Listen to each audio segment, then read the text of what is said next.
Welcome, everybody, to the Heart Podcast. I'm Barbara Sy Navarro, and I'm here today with Katie McLaughlin from the Cedar Rose Counseling. And she's going to be talking with us today about our favorite topic, skills-based mental wellness. And Katie, actually, I should say, first of all, how we met, right? So we met on Facebook. We've been following each other for a while now. And it's because the things that we like not on Facebook, on LinkedIn.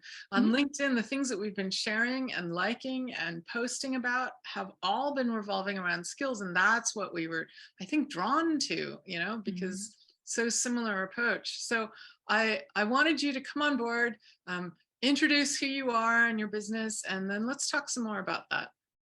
Perfect. Thank you so much for having me. I'm really excited to be able to, one, just connect, and two, to be able to spread the good news about skills-based mental wellness to the world. And hopefully this can be something that gets more and more popular with, with the months and years that come, for sure. But yeah, so a little bit about me, I guess. I do own my own private practice. I'm a mental health counselor. I went to school for that. Both my undergrad and my graduate program was all about counseling. So now I'm doing the counseling thing. I started my own. Yeah. What are the letters behind your name? Oh goodness. Yeah. So right now, so I'm an independently licensed counselor. So I'm a licensed professional clinical counselor. So it's LPCC, at least for Ohio. Fantastic. Yeah, they're different. They're different everywhere. It's so interesting. So yeah, I started my own counseling practice back, I think it was last August. So it's almost like full circle, about a year now, and with Cedar Rose being my full-time thing. Before that, I obviously had my internship and practicum and all that in school. And then I went straight into community based mental health, which was a lot. It was a great learning experience, but I knew I did not want to stay in that forever. So I went into private practice in a group setting, and I was there for a couple of years, and then I started Cedar Rose. Wonderful. Just out of curiosity, what made you decide to go entirely on your own? Like, I can see the transition to private, but I'm wondering, what prompted you to just be like, I'm going to do it all by myself? Yeah, I'm going to jump right in. So I was at the group for a couple of years, and it was a great experience. It was a great learning experience. And I just kept kind of getting like prompted to try this thing out on my own. And I actually have a minor in business, and I just love the business side. And I didn't really feel like I was able to focus on that as much, or maybe grow in that as much. And while terrifying, I wanted to see where that was going to take me on my own terms. Fair enough. Yeah, I totally relate to that, especially the terrifying part. Yes. You have to have every day growing. Good distress tolerance to be an entrepreneur, right? Oh, yes. I did not fully realize that before I jumped in, but it is true what they say. So speaking of distress tolerance, that gives us a nice segue into our topic of the day, which is skills-based mental wellness. I'd love to know what that term means to you. So when I think of skills-based mental wellness, and I think I have maybe like described it or used it with clients in the past, but I never had that term until I started following you guys at Heart. So I love that there's a term. Right. It's perfect. It's perfect. So I love that. And I've been using it so much now because it's a great description for what it is. And I think what skills-based mental wellness means to me is we're looking at a holistic approach and a very like proactive, preventative approach to mental health. Which is so needed, right? Because like as a counselor, I typically see individuals who like we're already in crisis. We're in a space where we need to use those skills, but we haven't learned them. And so now we're in a lot of distress.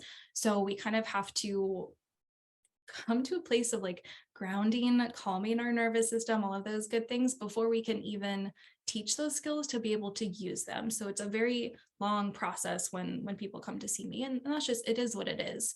So being able to proactively teach these skills when we're not in crisis and we're not in distress is Yeah. huge. And the ultimate goal is to like put counselors out of business, right? We don't not necessarily, but like kind of. It would be great if everyone had these skills to know how to manage and regulate their thoughts and emotions, so we didn't feel like we were being like bombarded by our internal Mm, systems all the time.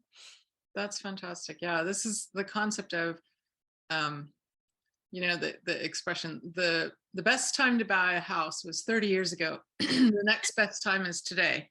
Yeah. Or the alternative of that is from the prevention message that we use is swimming lessons versus lifeguards. So we Sure. need lifeguards. We need therapists to help us when we need rescuing, when we really are in a an extreme situation, where we can't kind of do it on our own. We need a bit more help. Mhm. And yet, if we had swimming lessons, those instances would be less and they would be less severe, right? Because we would Yes. have already developed skills. And then it just makes therapists' jobs so much easier because you get to focus on the good stuff, which is like really working with the Mhm. client about what's going on with them and how they're applying skills and what's a Mhm. better way to do it, as opposed to having to go back to foundation and teach those skills, right? Right, right. Yeah, it would be such a different picture, such a different story to be able to, come into counseling saying, I, just need a little bit extra assistance. I have these skills, maybe I'm not implementing them in the best way, or I'm not fully understanding how to even implement, or like, are they going to work for me and how do they work with your body and your mind, Yeah. rather than just not having any skills at all. Right, right. It's kind Mhm. of like the consultant that applies in the situation as opposed to the general Mhm. education that teaches the generality of the skills. Sure. Yeah, absolutely. So what does that look like in your practice? How do you integrate skills into your practice? What do you do with them? When do you Mm. tell people about them? How do you teach them or practice them? What does that look like? Yeah. So, like I said, when people do come to me, and I specialize in treating anxiety disorders. So typically I see very, highly anxious. The first session is pretty emotional, typically, just because there's a lot on their plate, a lot on their minds, a lot on their hearts. So we do a lot of grounding and just calming the system, calming the nervous system first and foremost, because unless we do that work, we're not even going to be able to collect these skills. So it's a lot of relaxation training and such at first. And then we're able to get into, I do a lot of education, especially about the connection between our brain and our nervous system and how that shows up in the body to normalize it.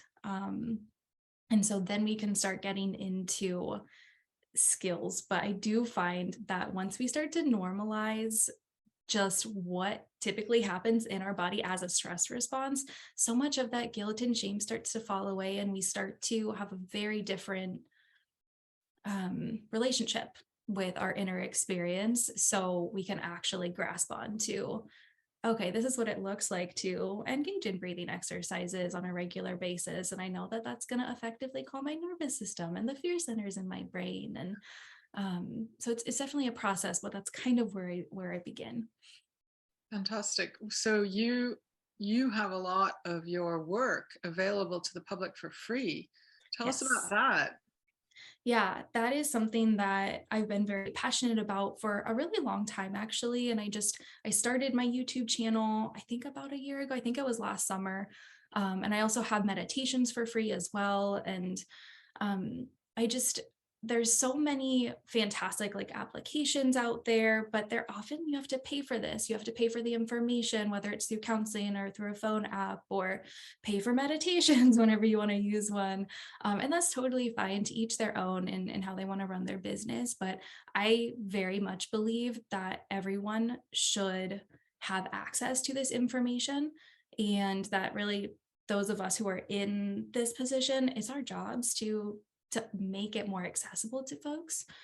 So that's something that, yeah, I do a lot of it for free. Actually, all of it is for free. And I just really want to get that information out there in a way that hopefully is easily understandable and easy to implement for just kind of the average person who maybe doesn't, never had a psychology degree or anything like Right. that. Doesn't have exposure to this kind of information.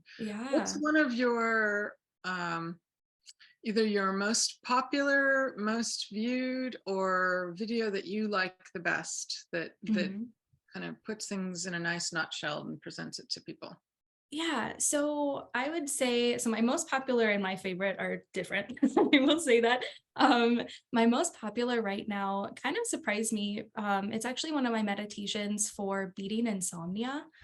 It just continues, and it's how I get a lot of subscribers and all of that. That's been very new recently. It's just kind of one of those things, but it sounds like that's very much a need to be able Yeah. to, sleep, of course, is so important, and insomnia is a real deal. And Right.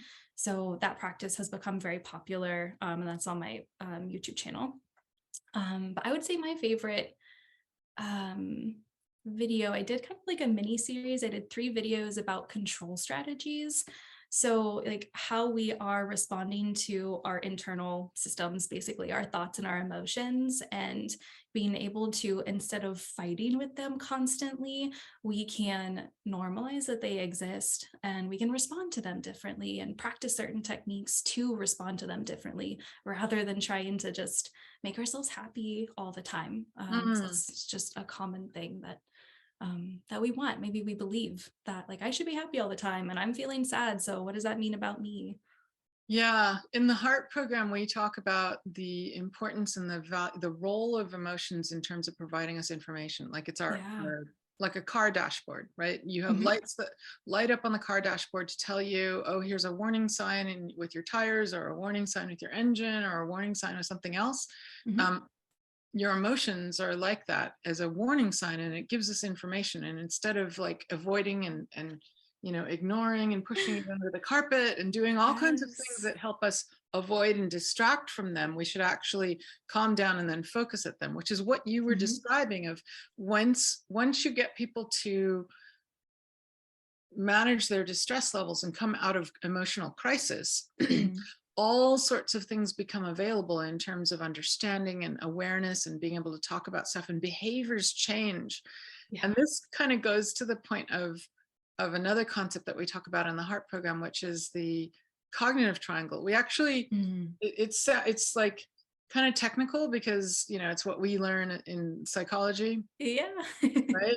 And yet this is like, I don't know if you remember the book series of uh was it something for dummies, right? So Oh, yeah. Yeah. aeronautics for dummies, or plumbing for dummies, or whatever. This is like Yeah. managing your mental wellness for dummies, right? Yeah.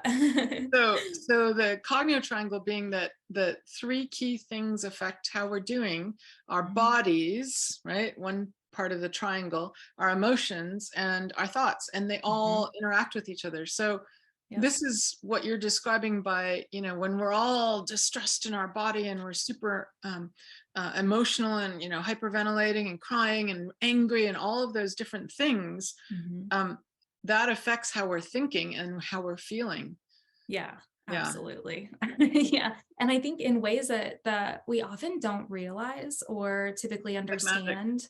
Yeah. And even like it's so interesting looking at the research of, our mental models, the way that we view the world in general.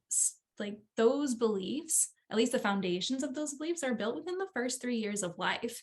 So we're going about our life, when we're in our 20s or our 30s or our 40s, living in these mental models, believing them to be true without really even acknowledging or Questioning them. knowing that Yeah, they knowing exist. without knowing. Yes, we Yeah, don't we don't know how our operating system works. That's effectively it, right. right? Exactly. I love that. It's so true. We are living in a system and almost like being bombarded by it every day because we don't know what it's trying to do to help us survive.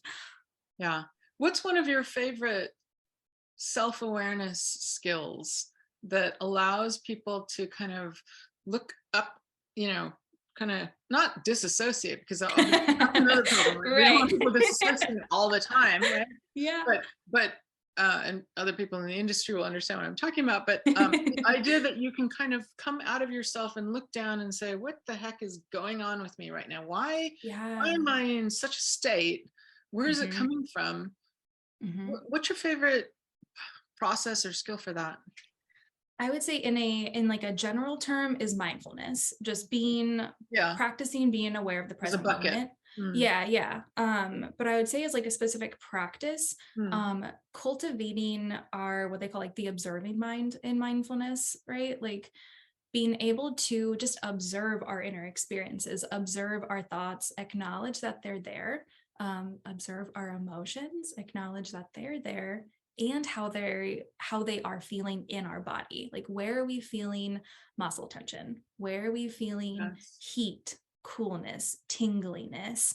Like you said, emotions and thoughts, they're here to tell us something. And so if we can observe what's going on inside of us right now, that gives us a pretty good picture of what's going on, so we can start to better interpret, I guess, those signals. Yeah.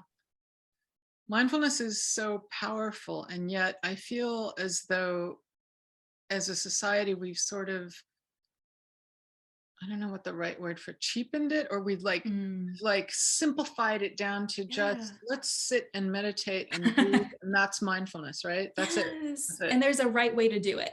Right. And there's a right way to do it. And yet mindfulness in and of itself is like, any activity can be a mindfulness activity. And Yeah. even, like we talk about going for a walk on the grass barefoot, or Mhm, watching clouds, or I don't know, you know, mhm, feeling the sensations on your fingertips, or anything. Any activity can be mindful if you're using the mindful attitude or mhm, process of mhm, mindfulness, like, so you're observing without judgment, and you're mhm. accepting what's going on. So mindfulness is like really rich, but I feel like we just barely scratch the surface of what it is. What are your Yeah. thoughts on mindfulness, the I power I of t- it? I totally agree. And what's so unfortunate about the way that society, I think, has really summarized it, or even just like lopped off the top and saying like this 20-minute meditation, this is mindfulness, that's how you practice it. And it's the purpose is to clear your mind. And if you don't clear your mind, you're doing it wrong. Wrong, right?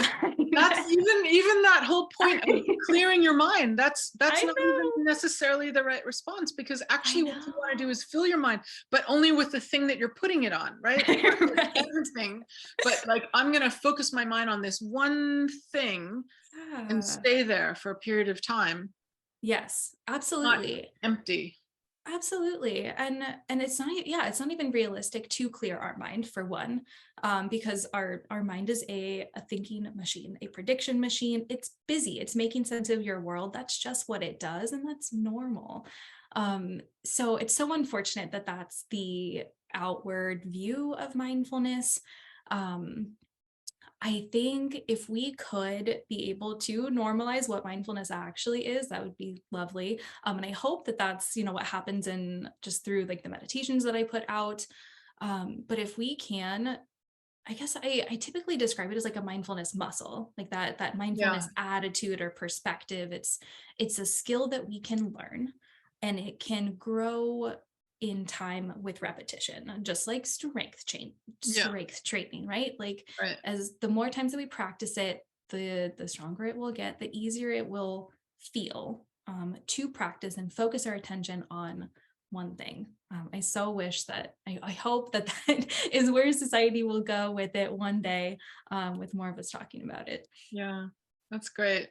Yeah, my Bill, my partner, and I, Mhm, we go to the gym, and one of the things that we talk about is exactly what you say about it becoming easier with practice and repetition, mhm, because our body is developing, that neural pathway of the habit, mhm. right? It becomes Yeah. automated. We don't have to think about it so much, and Mhm, it just kicks in sometimes when we don't even think about it. Like, mhm, the idea of slowing down your breath to calm yourself down, that's something that for me kicks in when I get into um like a nervous making situation, and I know mhm, I don't even really pay attention to the fact that I'm doing it. I just notice sort of mhm. after the fact, oh yeah, my breathing has changed, and Yeah. now I'm calming down. Mhm, But so we go to the gym, and I don't know if you've ever done, I'm probably going to screw up the name of this, power cleans. you know, where you lift the bar over your Back in the head. day. Right, yeah. Yeah. So actually back in the day, yeah. So this is a very regular strength training exercise that's extremely good for like full body muscle Mhm. development, right? And Mhm. it addresses all kinds of back issues and knee issues and shoulder issues and of course it's this weird series of movements with a bar, right? Sometimes Mhm. with weight, maybe without if you're starting. And it's very awkward at the beginning for a lot of people. And it's just like, wait, which part do I do first? How do I move my hips do this and my knees Yes. do that? And my back is supposed to be straight but curved. And I'm gonna explode. Yep. And and as you do it more and more, it becomes easier and easier. And Mhm. I think that the idea that things are always easy from the get-go is this weird Yeah, misconception that we're bringing on board and we're stuck with it, instead of the idea that things are awkward at first and we grow into mhm. them. So I really like Absolutely. that. I like that message that you're talking about normalizing things and changing from, you know, when you first try, like getting on the bike, right? When you first try Mhm. it, it's really awkward, it feels weird, there's too many things to think about. And then over time, you know, you're jumping curbs and not even thinking about it, how you're doing it. Mhm. Absolutely. And just that it is a process, and that's just a normal part of human living, of developing skills. Like that's what happens when we're babies. We're not great at walking at first, but here we are at however whatever age we are now, and like we're doing just fine. Like it gets totally easier with time.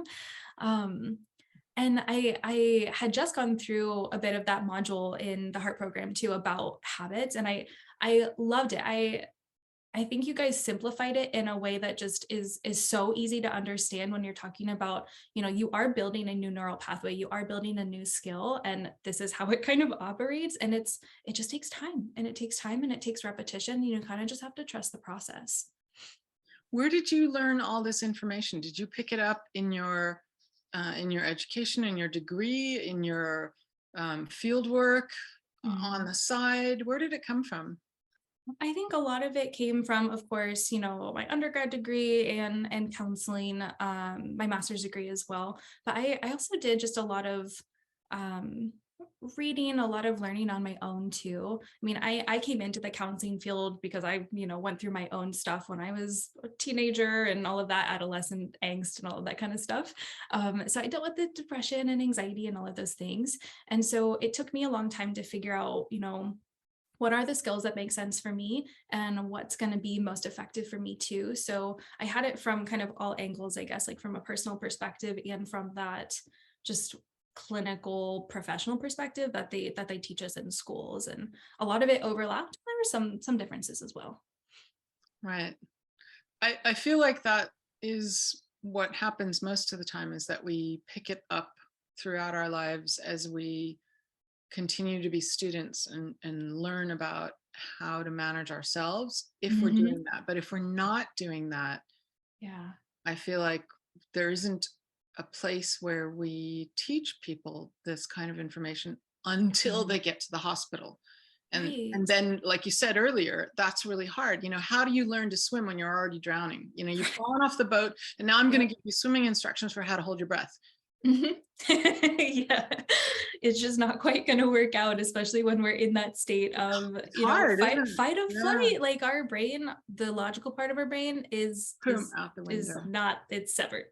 Like that connection is not there for protective reasons, but it's gonna be really hard unless we can start to calm down or teach it when, we're young kids, start learning some of these techniques so we don't get to that point where we are drowning. Yeah. Lately, we've been working on webinars for school staff. So Mhm. that's teachers, you know, paraeducators, wellness center staff, administrators, but Yeah. also like school therapists and academic counselors who interact with students when they're distressed, right? Mhm. That's kind of their remit, is to handle that. And we've been starting this series of webinars on how to help adults learn the skills to Mhm. teach the students, Yeah. and also kind of to do themselves and model, hopefully. right? Fingers crossed. Hope that we can get adults to model the skills and use them themselves. But Yes. as we talk to people, I'm finding that people, like when they take the trainer course, that a lot of the time I thought was going to be on how to integrate the material into teaching other people, but it seems like so much of it is just, wow, I'm using this in my own personal life, and here's how it's going, and here's what response I'm getting. Mhm. That, it's just interesting that how it's like people are sponges. They're really soaking up this information because they're not getting it systematically anywhere else. Right. Yeah. And yeah, it is interesting that this information is not really widely taught.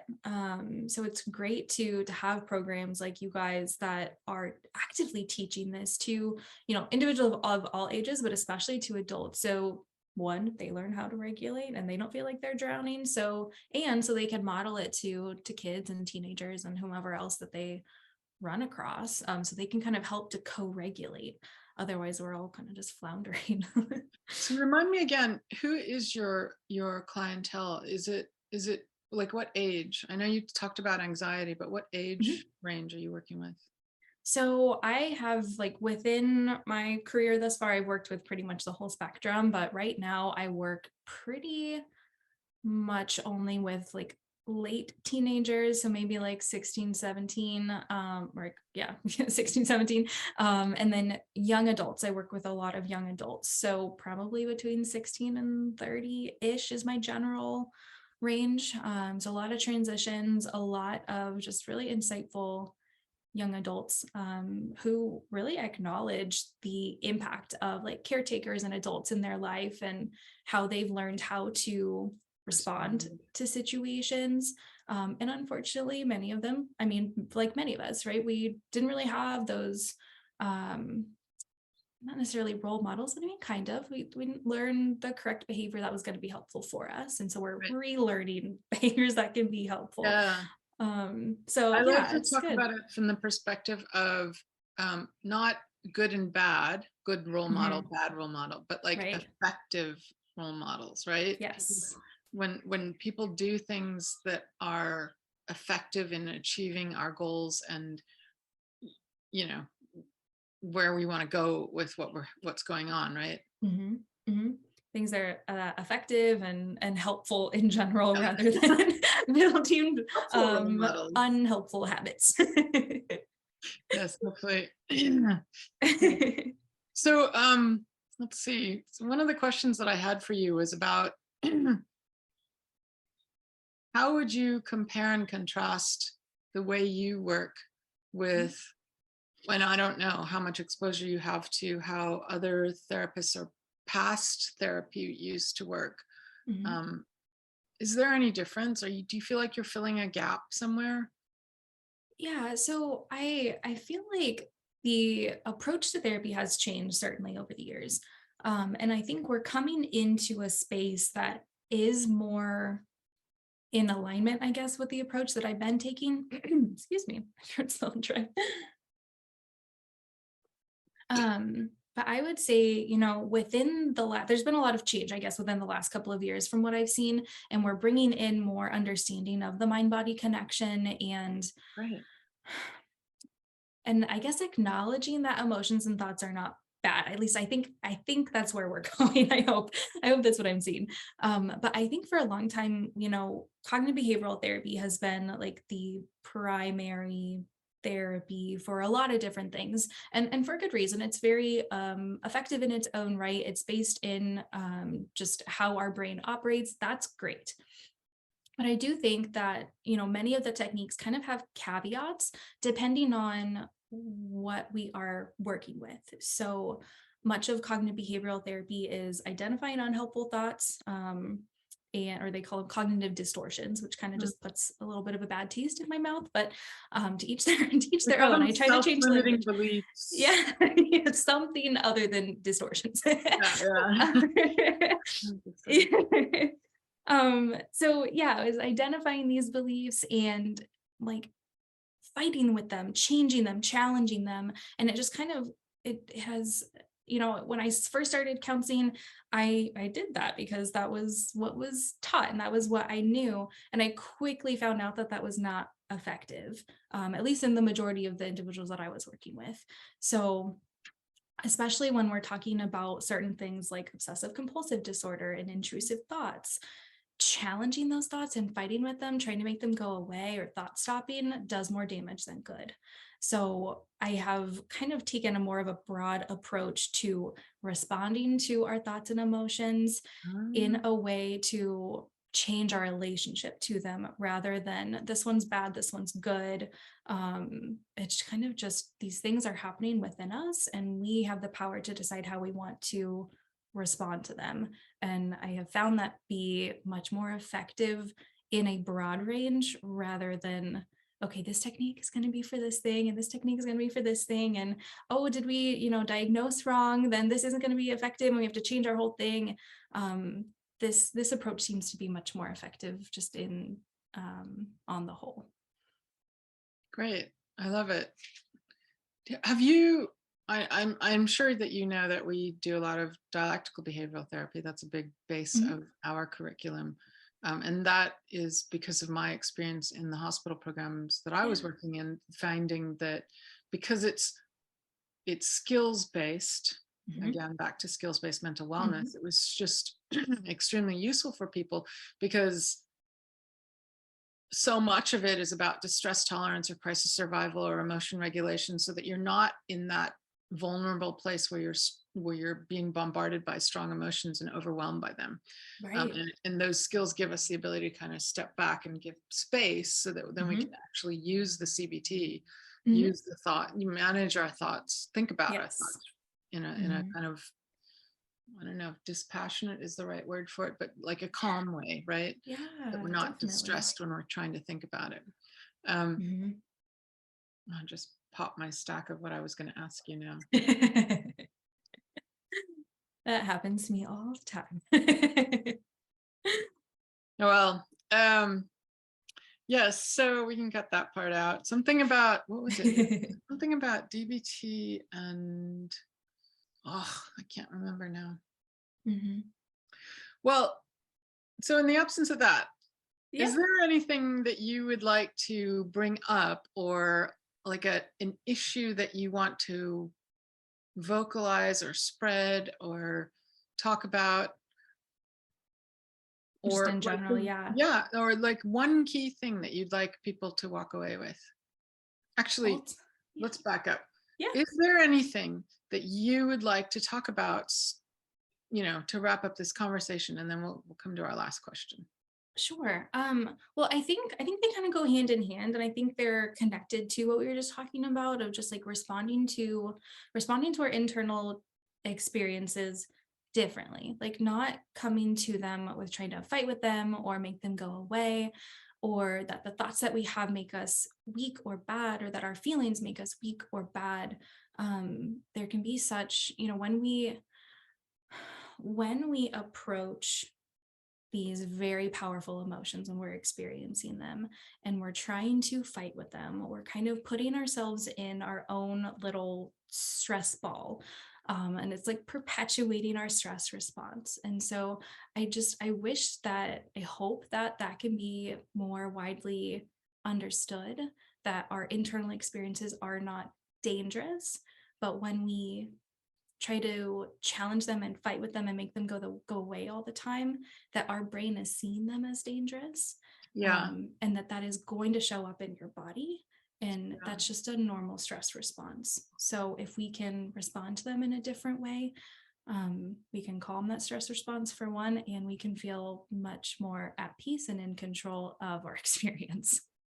It's so interesting. I'm getting this mental model of like a martial artist using the energy to, against itself to fight, like you have an opponent and you take their energy and use it against them, right? So this would be like, we've got some energy that is either limiting us or undermining us, and how do we use it in a productive way, turn it around to make it work for us, and instead of fighting against it, because the fighting against it exhausts us, because actually the energy is coming from us in both teams. And now we're like Yes. totally exhausting ourselves. Yeah, no wonder we're all so exhausted. Like Yeah. we're fighting this inner battle every single day.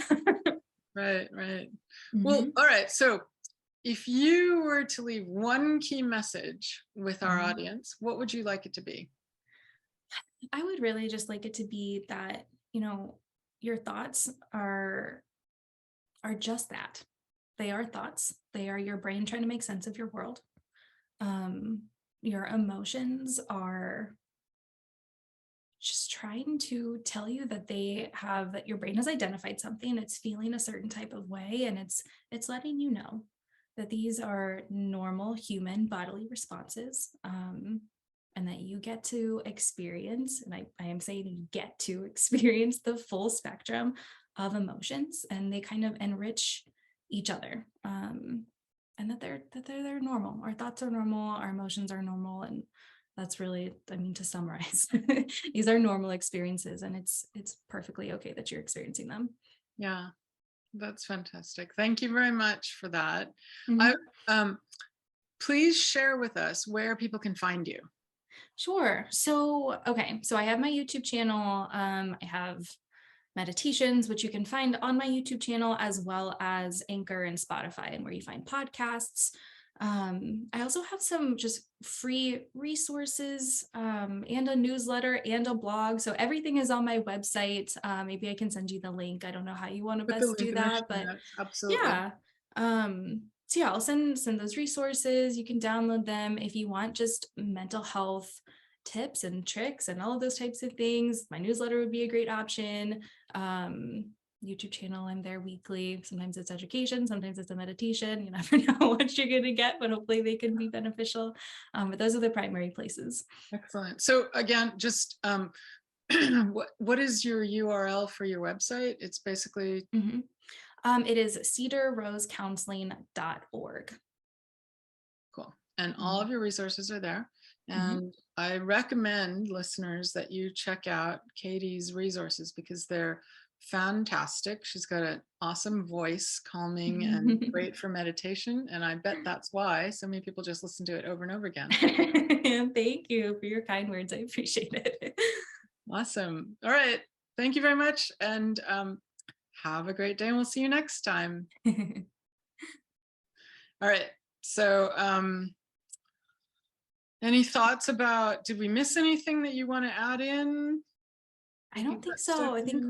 we covered a lot. I think that was good. I'm glad we're able to set aside some time just to cover some of these topics, and I hope it's helpful for your guys' audience. Yeah, I'm sure it will be. I'm sure it Yeah. will be.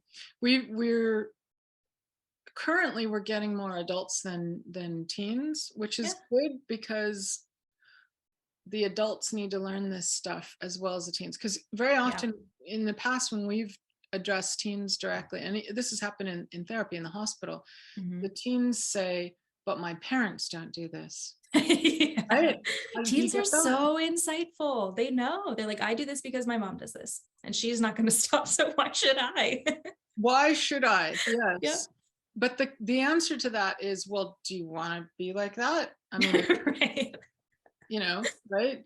So do Hmm. you like how that makes you feel when you do that? Or would you like Hmm. to be a different way or feel a different thing or experience something different? Because you're here, so it doesn't Hmm. seem to be working. So maybe you need to change something. Even if your adults around you aren't changing, Mhm. maybe you need to change if, Sure. if you want this to be different. And of course, we're going to try and work with the adults, and Mhm. everybody has their own ability to decide if they're going to change or not change. Yeah, definitely. Absolutely. That is in their control. And hopefully just that knowledge is helpful too, acknowledging that they have Yeah, something that's in their power, especially as a teen. yeah, for sure. All right. Well,